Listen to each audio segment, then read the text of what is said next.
Хомор хойд 1939 онд боловсруулсан секторын загвар нь хотын бүтэц зөвхөн төлөрсөн тойрог хэлбэрээр бус, харин тээврийн гол замууд авто зам, төмөр замыг дагаж шаантаг буюу сектор хэлбэрээр гадагшаа тэлдэг гэж үздэг.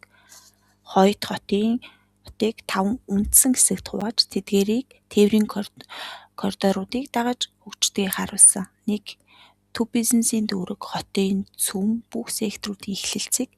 2. Тээвэр үйлдвэрлэлийн сектор төмөр зам, гол мөрөн эсвэл хурдны замыг дагаж цусан хэлбэрээр байрладаг түүхийдийг татах бүтээгдэхүүн тээвэрлэхэд тохиромжтой.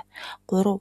Бага орлоготой иргэдийн суурьшлын бүс үйлдвэрлэлийн секторт зэрэгцэн байрладаг дуу чимээ, агаарын бохирдол ихтэйж ажилдаа ойртвол ажилчид энд суурьшдаг. 4. Дундаж орлоготой иргэдийн суурьшлын бүс хамгийн том талбайг эзэлдэг бөгөөд бага орлоготой бүс ба өндөр орлоготой бүсийн хооронд зөөлөвч бүс болдог. 5.